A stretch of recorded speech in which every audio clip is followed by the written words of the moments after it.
Wow, is our voice narrative again. Thank you for being here with me. Please listen to this video to the end. My name is Grace Holloway. I am 61 years old. I spent 26 years as a detective with the state police before I retired. I have seen liars.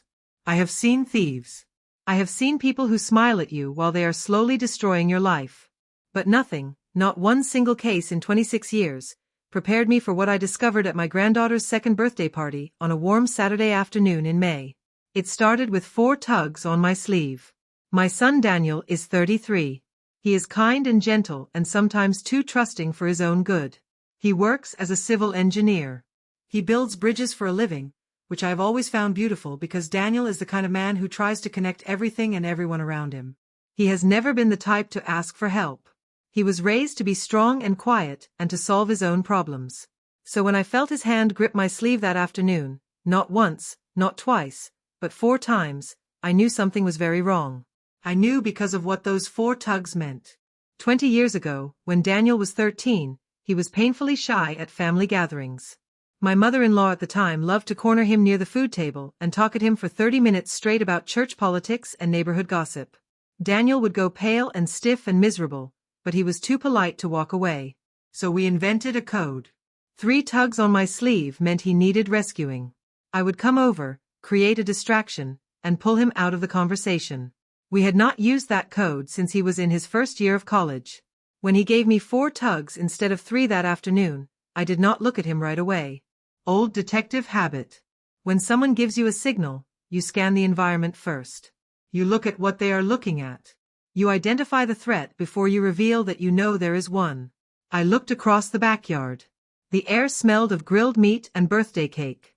Children were running through the sprinklers. Balloons were tied to every fence post. My granddaughter Sophia was sitting in a little pink chair, covered in frosting, laughing her big belly laugh that sounds like music. Everything looked perfect. But I had been a detective long enough to know that the most dangerous scenes always look perfect on the surface. Standing near the garden gate was Camille, my daughter-in-law of 2 years. She was 35, beautiful, well-dressed, with a warm smile she could switch on and off like a lamp. She was standing with our neighbors, the Hendersons and the Warwick family, both of whom were wealthy retired couples who had lived on our street for decades. Camille was holding a glass of white wine and laughing softly at something Mr. Henderson said. She had a stack of glossy folders on the garden table beside her. I felt the hair rise on the back of my neck. I have arrested enough con artists to recognize that specific kind of charm. It is not real warmth. It is performance. It is the kind of smile a person uses when they are working, not when they are celebrating. Camille was not relaxing at her daughter's birthday party. She was working. Daniel tugged my sleeve a second time. I set down my cup of lemonade and walked casually toward the garden gate, taking a wide, slow path so it would not look deliberate. As I got closer, I caught pieces of what Camille was saying. Words like limited opportunity and trusted circle and returns that outperform the market. I heard her say the words premier capital window and watched Mr. Henderson lean in with the wide, trusting eyes of a man who is already half convinced. Something in my stomach turned cold. I had heard those exact words before.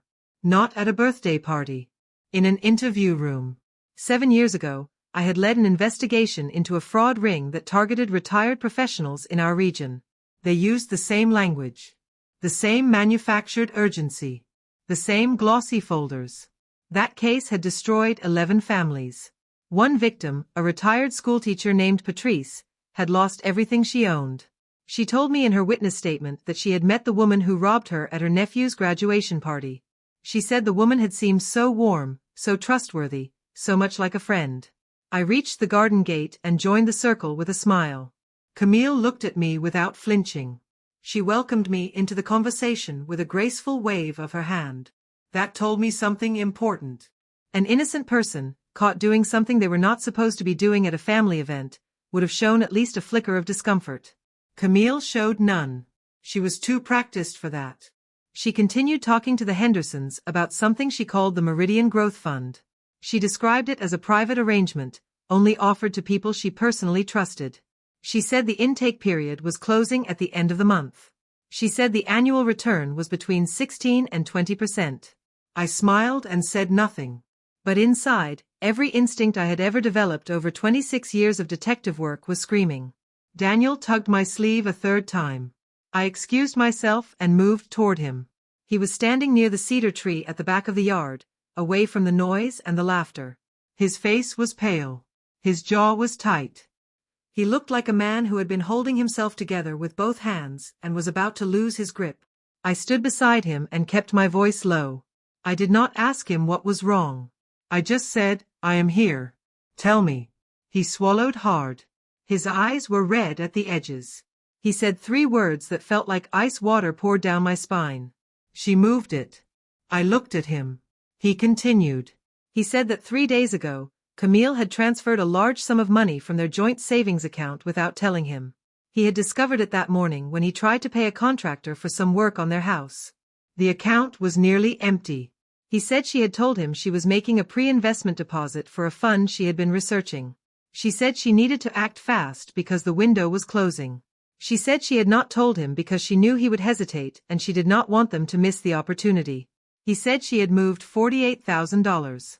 That was the money they had been saving for 3 years. That was the deposit for the house they had been planning to buy. That was the future they had been building together. I kept my face calm. I put my hand on his arm. I asked him if she had done anything like this before. He shook his head. Then he paused. Then he said, "Actually, yes. Small things. A few hundred here, 1,000 there." She always had explanations that made sense in the moment.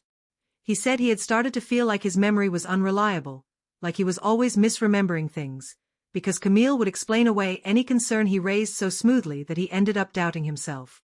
My chest tightened. I knew what that was. I had seen it in abuse cases, in manipulation cases, in fraud cases. It is called gaslighting. It is when someone makes you question your own memory and perception so thoroughly that you stop trusting yourself. It is one of the most effective tools a manipulator can use because it does not leave visible bruises. Daniel tugged my sleeve for the 4th time. Not to get my attention. Just because he needed something solid to hold on to. I squeezed his arm and said, "You are not losing your mind. I am going to fix this." That night, after the guests went home and the balloons were half deflated and Sophia was asleep in her crib, I sat in my home office and opened my laptop. I still had access to a few private investigator databases I had kept active after retirement. I had never expected to use them on my own family. I started with the Meridian Growth Fund. In under 20 minutes, I confirmed that it was not registered with any financial authority. The company address listed on the glossy folder Camille had left on the garden table was a mail forwarding service. The phone number went to a voicemail that was never answered. The website had been created 4 months ago, and the content was copied almost word for word from a legitimate investment firm based in another state. It was a ghost. A shell. A trap dressed up in expensive paper. I sat back in my chair and felt the full weight of what I was looking at. This was not a mistake. This was not a misunderstanding. This was deliberate, coordinated fraud, being operated out of my son's home, targeting my neighbors, using my granddaughter's birthday party as a networking event. I did not sleep that night. The next morning I called my former partner, Detective Rosa Medina, who had retired 2 years after me and now worked as a private financial crimes consultant. Rosa was the sharpest mind I had ever worked with. She had a way of pulling the truth out of numbers the way a doctor pulls a splinter out of skin. Clean, precise, and final. I told her everything. I heard her keyboard start clicking before I even finished the sentence. She called me back in 2 hours. What she told me made me sit down on the kitchen floor. Camille's full name, or at least the name on her Oregon identification, was Camille Voss. But Rosa had found that the social security number attached to that name belonged to a woman who had died in a house fire in Wisconsin 6 years ago. The real Camille Voss had been 29 years old when she died. She had no living family. She had been a teacher. She had no criminal record. She had simply been a person whose identity was available to be stolen by someone who knew how to find these things. The woman living in my son's house, the woman who had married my son 2 years ago, the woman who was the legal parent of my granddaughter Sophia, was not Camille Voss. She had never been Camille Voss. She was someone else entirely, someone with a past so carefully erased that Rosa, with all her tools and experience, could not yet find a real name behind the mask. I held the phone for a long time after Rosa finished talking. I could hear the birds outside. Sophia had started crying upstairs. I could hear Daniel moving around the kitchen making coffee. Normal sounds. Normal morning. The most dangerous lie I had ever encountered. Rosa said, "Grace, this is not just identity fraud. The Meridian Fund, the pattern of targeting wealthy retired people through personal relationships, the financial isolation of a spouse, this matches a playbook we have seen before." She pulled up 3 cases from the past 4 years. In each one, a woman had married into a family with a wealthy older parent. In each one, the woman had slowly drained the couple's joint account while simultaneously running an investment scam through the family's social network. In each one, the woman had disappeared before the scheme collapsed, leaving the husband holding the legal liability. In 2 of the cases, there was a man connected to the scheme. His name appeared in documents, in wire transfers, in lease agreements for the shell companies. His name was Theodore Marsh. I wrote the name down. My hand was steady. My chest was not. Rosa said she needed 48 more hours to build a full profile. I told her to take what she needed. I also told her something I had not told another living person. I told her that I believed Camille, whoever she really was, had also been photographing documents in my house. 3 weeks earlier I had noticed that the cabinet in my office where I kept my own financial records had been disturbed. I had assumed I had done it myself and forgotten. Now I was certain I had not. Rosa went quiet. Then she said, "Grace, they are not just after your son. They are after you." I spent the next 24 hours moving through my house like nothing was wrong. I made breakfast. I played with Sophia in the garden. I helped Daniel fix a leaking tap. I smiled across the dinner table at a woman whose real name I did not know, who had stolen a dead woman's identity, who had married my son as part of a financial crime operation, and I said, "This chicken is wonderful, Camille. What did you put in the marinade?" She smiled and told me about the herbs she had used. I nodded and stored every detail I was observing. The way her eyes moved when she was calculating. The way she angled her phone screen away from Daniel. The way she interacted with Sophia, not with the natural distraction of a mother who loves her child but with the careful, deliberate attention of someone who understood that the child was an asset to be managed. I had worked child custody cases. I knew the difference between a mother and a performance of a mother. That night, after everyone was asleep, I searched Camille's car. I had a copy of the key from the household board in the kitchen. I wore gloves. I worked fast. In the glove compartment I found 2 things that stopped my breath. The first was a prepaid phone, separate from her regular phone, with a list of contacts saved under code names. The second was a Canadian passport in a different name. The photo was Camille's face. The name on the passport was Diana Fenn. I photographed everything. I put it all back exactly as I found it. I went back inside and sat at my kitchen table until sunrise. I called Rosa at 6 a.m. She had the profile ready. Theodore Marsh was a 51-year-old man with a long history of financial fraud across 3 countries. He had twice evaded prosecution by disappearing before warrants could be served. He was suspected of running a network of women who married into wealthy families, gathered financial intelligence on the broader family circle, ran investment schemes through the social network, and then evacuated before the collapse.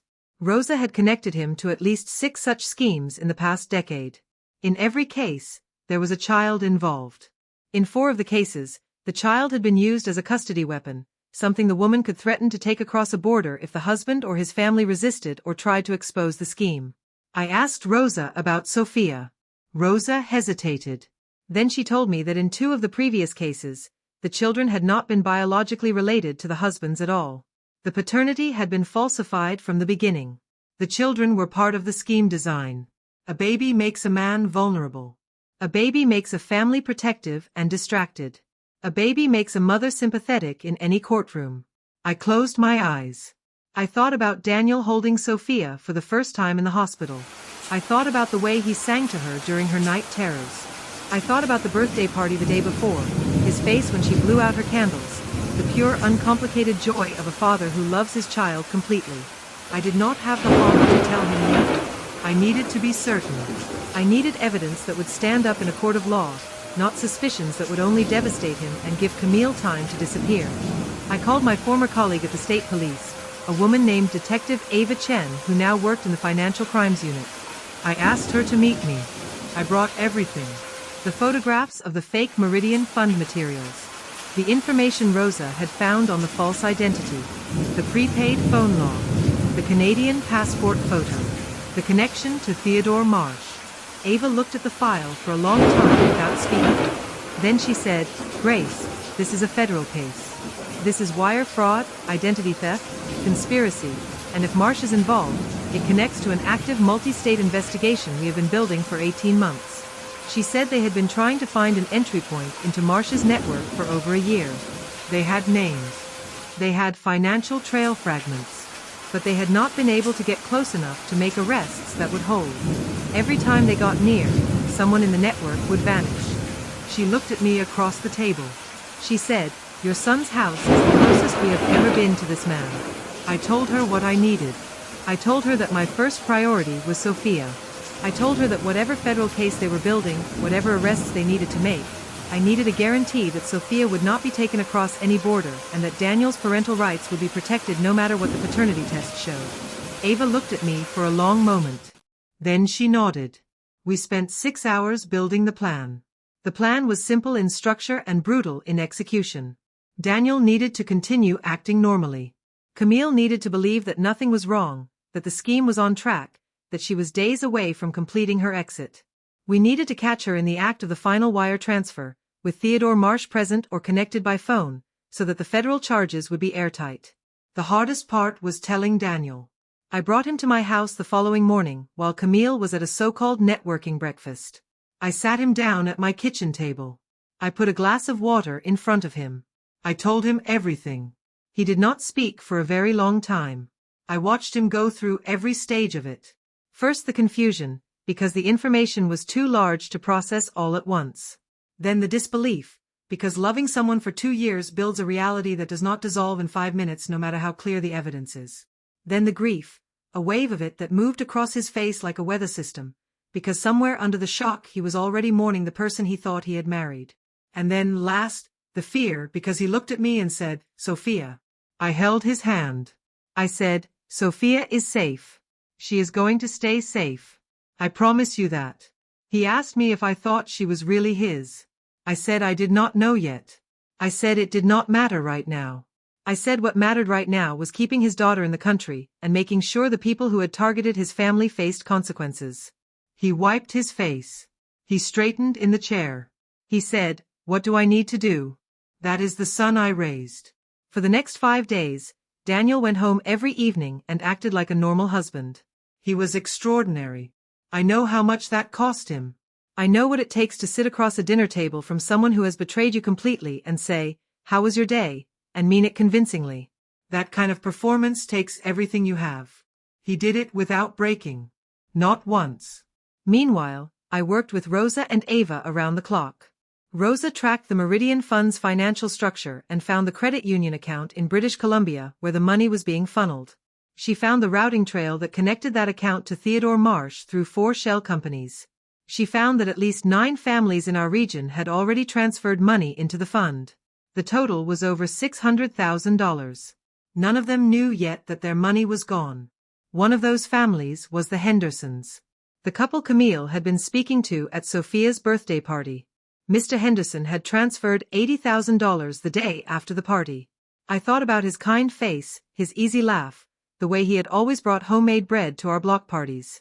I felt a fury so cold and clean it cleared every other emotion out of my chest. Ava's team confirmed that Theodore Marsh had entered the country 2 weeks earlier using a different name. They had traced him to a hotel in the city. They had his phone under surveillance. They had intercepted messages between him and the woman calling herself Camille confirming the final schedule. The plan was for Camille to obtain Daniel's authorization for one final wire transfer, the remainder of their savings plus a loan she had secretly taken against the equity in their house, totaling $210,000. Once that transfer cleared, Marsh would have the money split and layered through the shell companies within 72 hours. By the time it could be traced, it would be gone. And Camille would be gone with it. On a flight to Vancouver using the Diana Fenn passport. With Sophia. The federal team set the arrest for Thursday morning. On Wednesday night, I sat in my car 2 streets away from Daniel's house, parked under a tree, listening through a small earpiece as Daniel sat in his living room and did the bravest thing I have ever seen a parent do. Camille had come home from her evening out in a good mood. She poured herself a glass of wine. She sat across from Daniel at the kitchen table.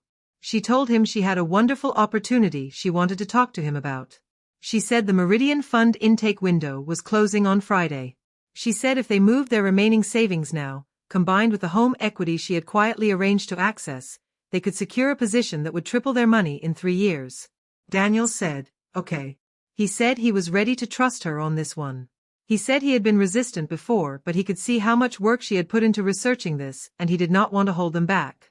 Her voice changed. I heard it through the earpiece. It got warmer, softer, more intimate. She said she was so glad he was on board. She said she had been waiting for him to get there. She said, by this time next year we will be in a completely different financial position. Daniel said, I love you, Camille. She said, I love you too. I turned down the volume on the earpiece. I stared at the dark street and breathed slowly until the anger settled back into the professional space where I needed it to live for one more day. Thursday morning arrived gray and wet, the way so many important mornings do in this part of the world. I was parked 2 blocks from Daniel's house at 7 a.m. Ava was in communication through a secure channel. Federal agents were positioned at 4 locations: Daniel's house, the hotel where Marsh was staying, the office of the lawyer who was listed as the fund's registered agent, and a private airfield 40 minutes outside the city where a charter flight had been booked in the name Diana Fenn for 11 a.m. At 8:15 a.m., Camille sat down at the kitchen table with Daniel and a notary she had brought to the house. The notary was not a real notary.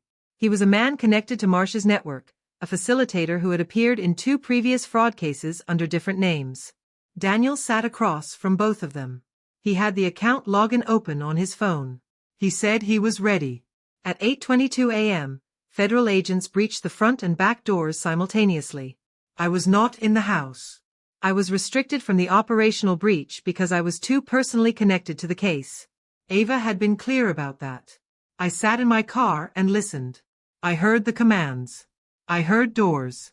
I heard a brief scream that I recognized as Camille's voice, the first truly unguarded sound I had ever heard her make, no performance in it, just raw shock. I heard Daniel's voice, steady, saying, Sophia is in the upstairs bedroom, second door on the left. I heard an agent confirm Sophia was secure. I put both hands flat on the steering wheel and breathed. At 8:31 a.m., Ava's voice came through the channel. She said, Grace. It is done. Theodore Marsh was arrested at his hotel at 8:29 a.m. He was 2 hours from the private airfield. He had 4 different passports in his bag and a laptop containing the complete financial architecture of the scheme, account numbers, routing codes, the list of every family that had been targeted, the full playbook. The woman calling herself Camille was arrested at Daniel's kitchen table. As they walked her out of the house in handcuffs, Daniel told me later, she said nothing to him. She did not look at him. She did not look back at the house. She just walked out the door with the same careful, controlled composure she had walked in with 2 years earlier. He said it was the first real glimpse of who she actually was. I drove to the house as soon as Ava cleared me. I went straight upstairs. Sophia was sitting on a federal agent's knee in the nursery, eating a biscuit, completely unaware that her entire world had just shifted. She looked up when I came in and said, Nana, with her mouth full of biscuit, and held up a toy for me to admire. I sat on the floor next to her and held her and did not say anything for a while. Daniel came upstairs and sat beside us. The 3 of us stayed there on the nursery floor for a long time while the sounds of the federal team moved through the rest of the house. The weeks that followed were the hardest of my son's life. The paternity test confirmed what I had feared. Daniel was not Sophia's biological father. The biological father, according to the DNA analysis and the records Rosa helped trace, was Theodore Marsh himself. Sophia had been conceived as part of the scheme design. A child with Marsh's DNA, raised inside a target family, gave the network a custody weapon and a long-term claim on the estate. I was the one who told Daniel. He was sitting at my kitchen table when I showed him the results. He read them twice. Then he folded the paper and put it on the table and looked out the window at the garden for a very long time. Then he said, She called for me last night. Sophia. She woke up at 2 a.m. and she was crying and she called for Daddy and I went in and she grabbed my hand and fell back asleep. He looked at me. His eyes were red but his voice was even. He said, She is my daughter. That is not going to change. I had raised him to be strong and quiet and to solve his own problems. But in that moment I understood that I had also raised him to love without conditions, and that was the greater gift. Our lawyer, a woman named Frances Park who had 20 years of family law experience and a reputation for being absolutely immovable in court, filed for full legal adoption immediately. She argued the psychological parent doctrine, which recognizes that the bonds of parenting are built through daily care, presence, and love rather than biology alone. She submitted 2 years of medical records showing Daniel had attended every single one of Sophia's appointments. She submitted daycare logs, photographs, testimonies from neighbors and family members. She submitted the records showing that the biological father had participated in Sophia's conception purely as an instrument of fraud, had never met the child, and had no intention of ever acting as a parent. Frances looked at the judge during the hearing and said, "This child knows one father. She has always known one father. The law should not punish her for someone else's crime." The judge, a woman with 30 years on the bench who had clearly seen every possible configuration of family trauma, read every piece of evidence thoroughly before she spoke. She granted the adoption. Daniel wept in the courthouse hallway in a way I had not seen since he was very small. Not the careful, controlled tears of a man keeping himself together, but the full release of someone who has been holding their breath for months and has finally been told they can breathe. Sophia's legal name was recorded as Sophia Grace Holloway, the middle name chosen because she shares it with me, because Daniel wanted to mark the fact that her grandmother had been the one who saw the danger before it closed in around them completely. I am not a sentimental woman, but I will tell you that hearing my granddaughter called by my name felt like something being healed that I had not known was broken.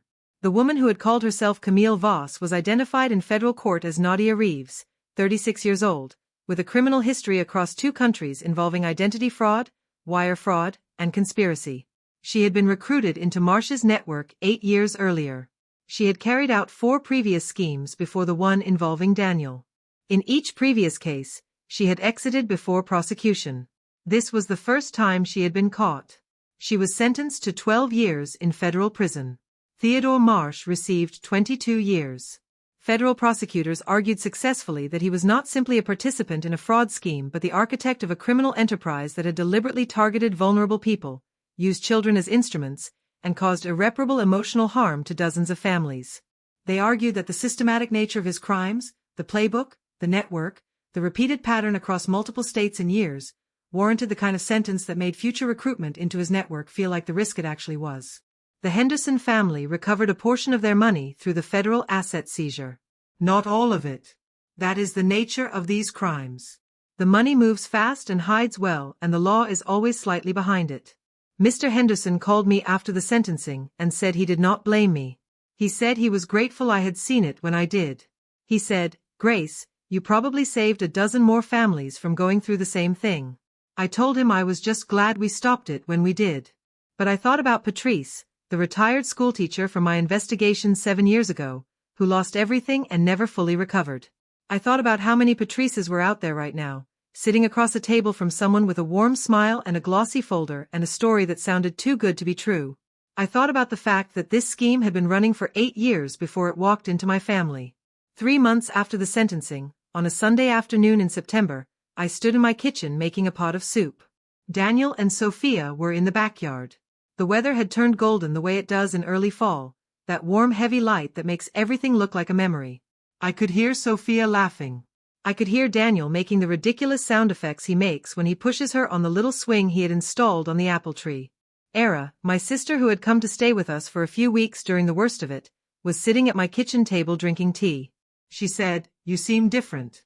I said, "What do you mean?" She said, "Lighter. Like you put something down." I thought about that. I thought about the 4 tugs on my sleeve at a birthday party. I thought about the smell of birthday cake and the sound of children laughing and the moment something cold and professional had clicked on inside me because my son needed me and I was the only person who could see what he could not.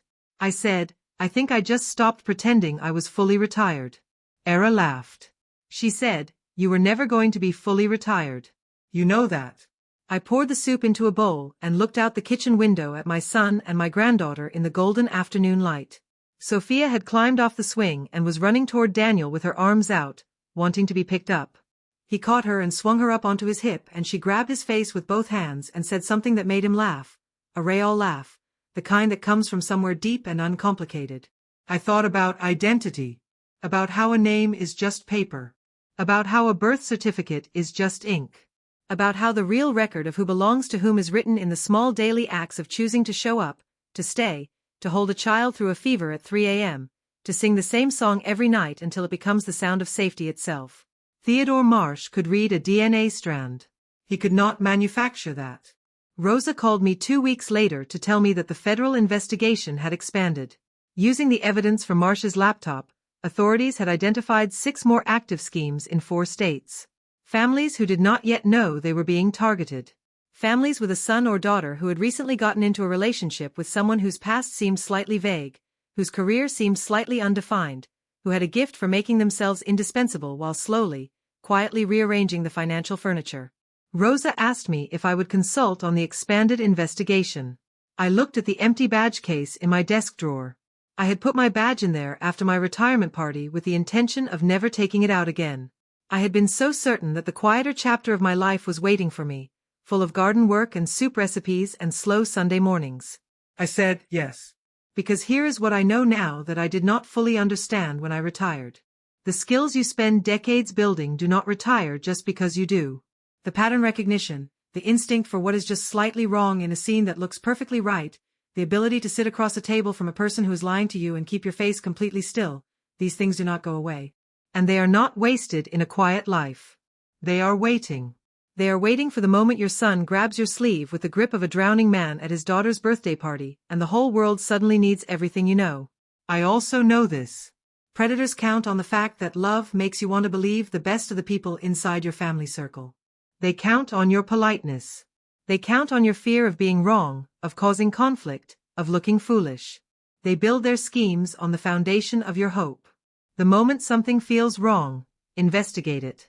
You are not being paranoid. You are being a protector. There is a difference. If someone is creating urgency around money, if someone is describing an investment that only works if you act quickly and tell no one, if someone is slowly positioning themselves as the only trustworthy voice in a person you love, pay attention. That is not a red flag. That is a fire. Daniel called me on the night of the adoption decree, after Sophia was asleep, to thank me. He stumbled over the words for a while, trying to find the right ones and not quite getting there, which is very like him. Finally he said, I do not know how to say this right. I just want you to say that I see you. Not just what you did. I see you. The fact that you loved us enough to do what was hard instead of what was comfortable. I said, that is just what mothers do. He said, no. That is what you do. I am 64 years old. I am a retired detective. I have seen the worst of what people can do to each other. I have sat in rooms where the air smelled like grief, and I have done the work of untangling the terrible things human beings sometimes create. But I have also watched my son swing his daughter in the afternoon light. I have heard her call my name with a mouthful of biscuit. I have felt the specific, irreplaceable weight of a sleeping 2-year-old against my chest. And I can tell you without any hesitation that the most important case of my career was not a case at all. It was a birthday party. It was 4 tugs on a sleeve. It was a retired detective who had not yet stopped paying attention. It was my family. And we are still here.